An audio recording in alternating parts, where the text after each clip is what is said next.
Dr. José AntónioPinto Ribeiro. Yes. Thank you for joining us today. Yes. Your lecture was on economic bridges, aims, incentives, and impacts. So, taken from your lecture, do you mind if we can ask you several questions? Yes, please do. Okay. The first question is, what role do you think cultural diplomacy has in overcoming challenges that arise from multicultural or multilateral trade negotiations? I think that cultural diplomacy has a very important role. It is important that we do not restrict cultural diplomacy to the diplomacy made by the diplomats of the states or by the international organizations. We must generalize cultural diplomacy. There were in the 17th, 18th, and even 19th century, but mostly in the 17th, 18th, and beginning of the 19th century, many people who traveled around and traveled culturally around, like Lord Byron, like whoever they like Goethe. Rudyard Kipling. Yes, they traveled culturally. But this cultural travel was mostly an appropriation of the cultures and of the experiences brought home and written home. It was mostly one-sided. It was European people who went to see and know those things. But anyhow, it was a way of making cultural diplomacy. It was a one-sided cultural diplomacy, but it was cultural diplomacy. At the same time, we have been deprived, we have been expropriated of this capacity by mass tourism. It is important to go and see, but the aspect of the intervention in state affairs, in economic affairs, in political and diplomatic affairs is much less relevant. Tourists go and tourists come, but there is no consequence of their going and coming in diplomatic relations, in economic, cultural, and diplomatic relations. Yes, our mind changes. That's important. There was a survey in the United States asking Americans many Americans, if they have traveled abroad, and they all said no. And they asked a Kansas farmer if he had been abroad, and he said no. And then after reflection, he said, "I'm sorry, does New York count?" See, going abroad is knowing something different. And New York is culturally different from Kansas, of course it is, and so it was going abroad. I think that it is important that we start understanding that our individual intervention is relevant for this economic and cultural diplomacy. We must create nets through the social nets in internet. Those social nets are very important. Those social platforms are very important so that we link. We can virally change things nowadays through public opinion. It is very uncontrolled, but because it is uncontrolled, there is an opportunity. There is an opportunity to intervene and to enlarge the notion of diplomatic intervention, either in economics or in culture or in politics. And I believe there is a big role in this intervention, in changing things and in moving the world in a better and different way. But mostly what I think is that cultural diplomacy is, if we understand it well, is a way to think about problems differently.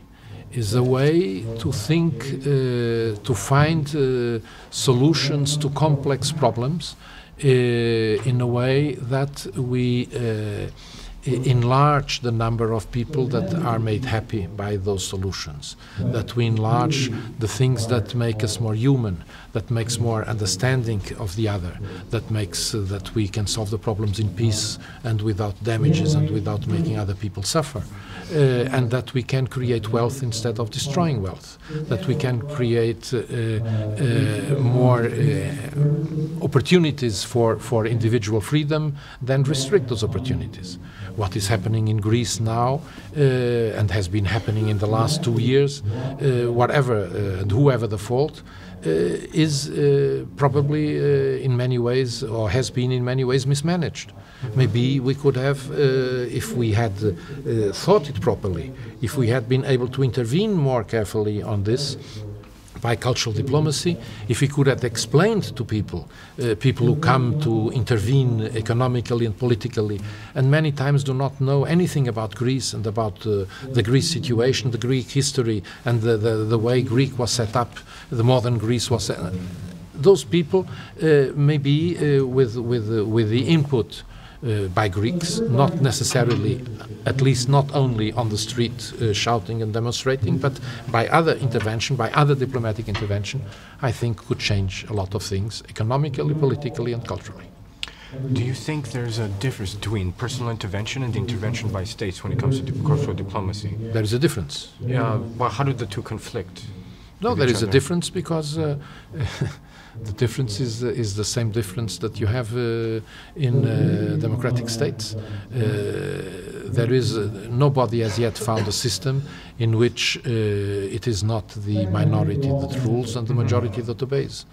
And so obviously there are conflicts, obviously there are dysfunctions in this representation, and obviously what this means is if it is a minority that is ruling, however determined, however chosen, and it is not irrelevant how it is chosen. It is very relevant if it is democratically chosen or not.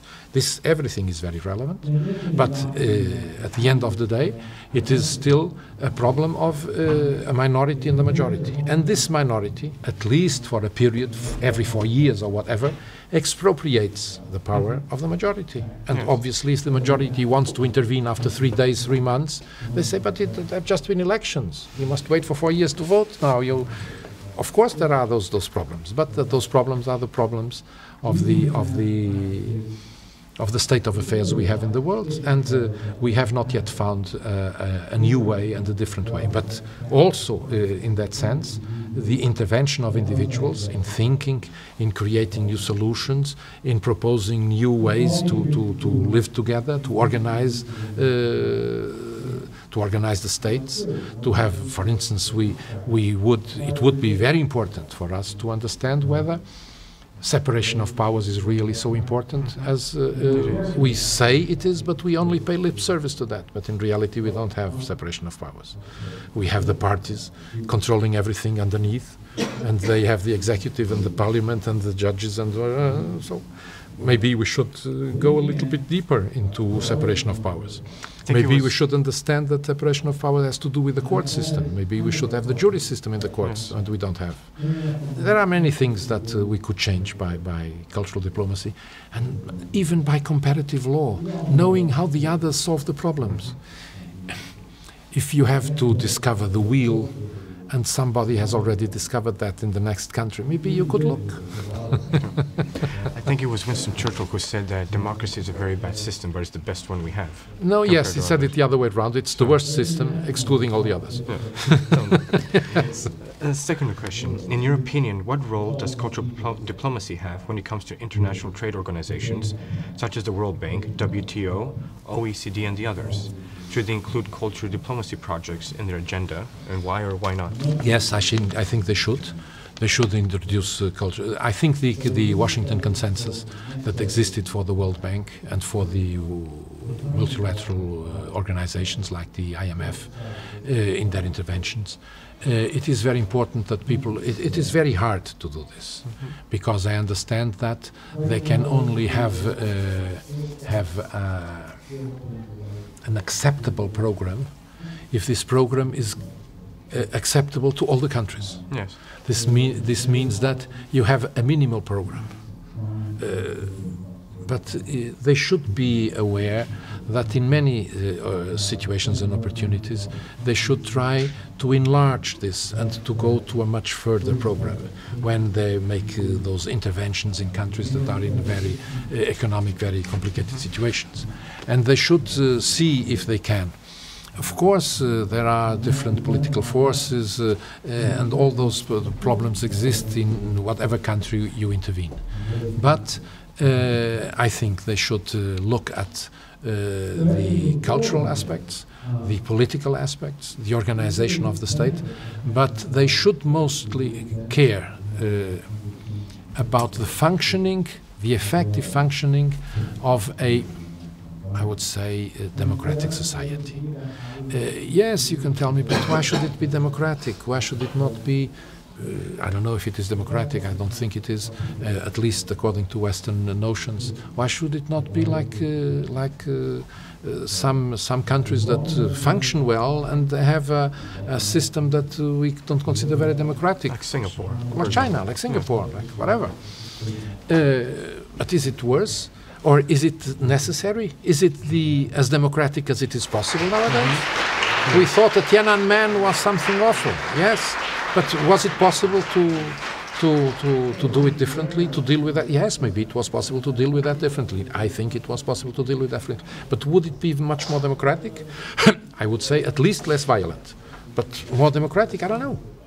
So, yes, what we should look at is our target of those organizations should be to do more in the sense less of creating an effective market. That's where they look at. They want economic diplomacy to create a market system that works, that functions. Yes. And they should be aware that it should be a political system that functions. And a political system that functions under certain conditions. Human rights, yes, there should be.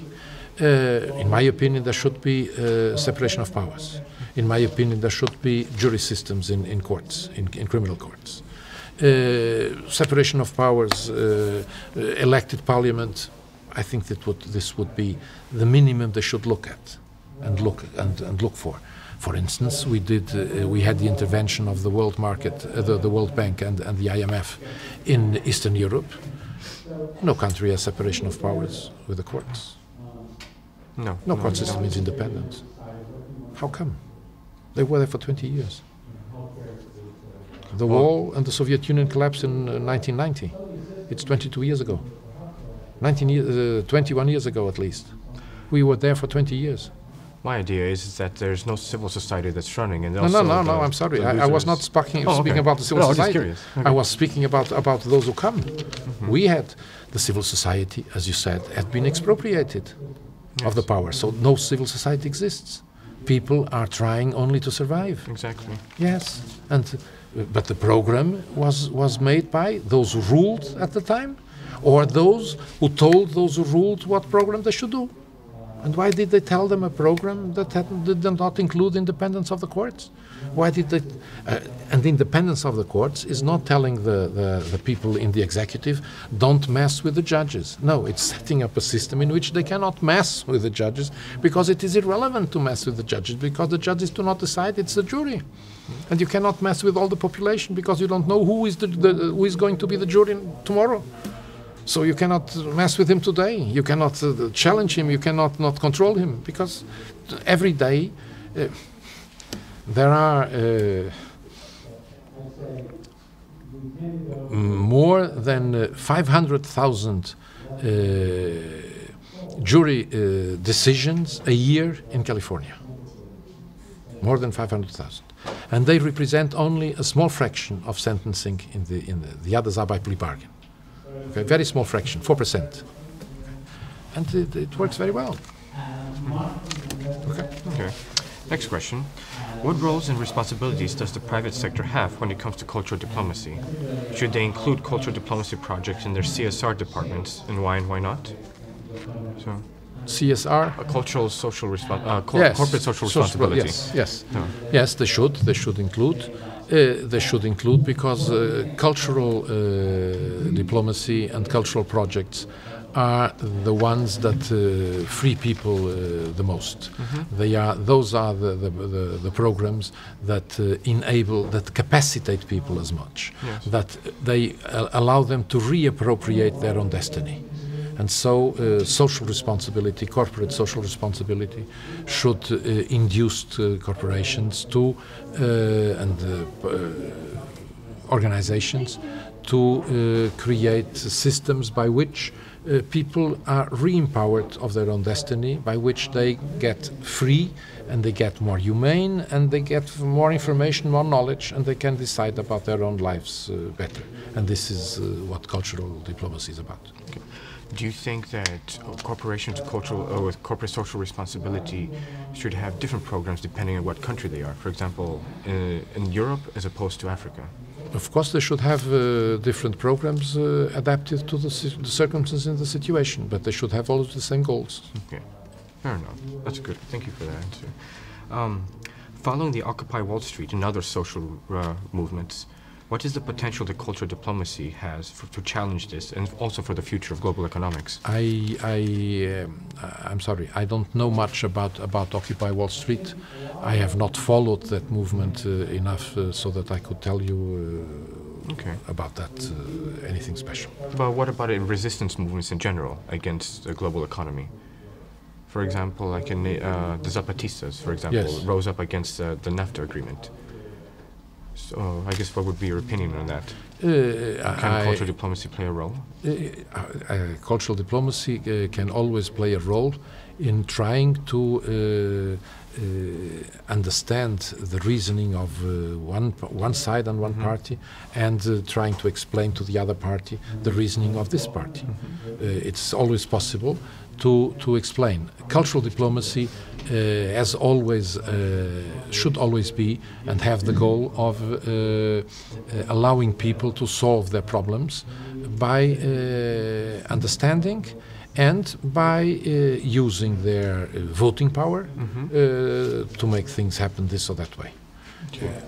So I think that cultural diplomacy should always have the goal of solving problems for which maybe there are different approaches and different solutions by democratic, negotiable instruments, and not by force.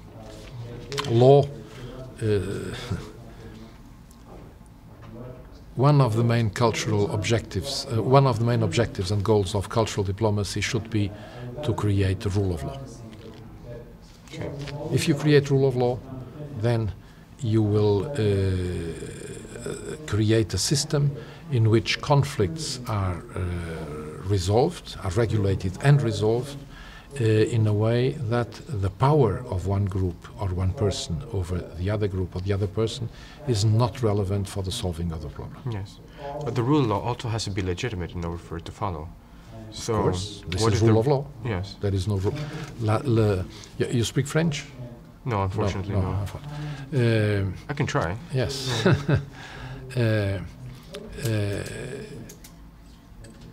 La loi du plus fort n'est pas la meilleure.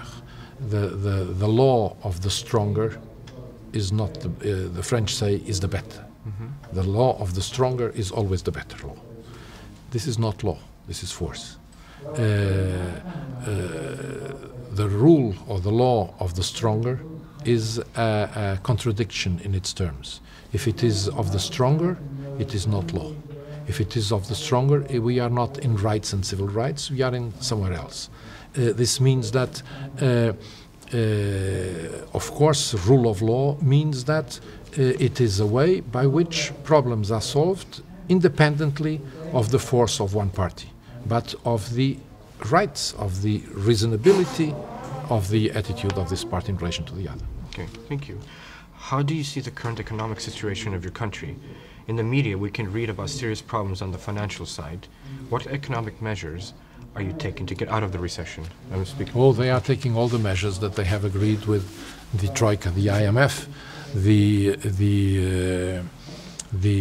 European Central Bank, and the European Commission.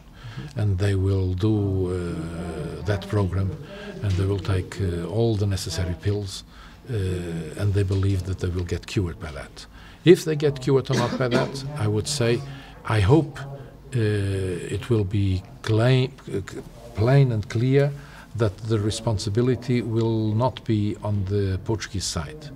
If we don't get cured, it is because the medicine was the wrong one.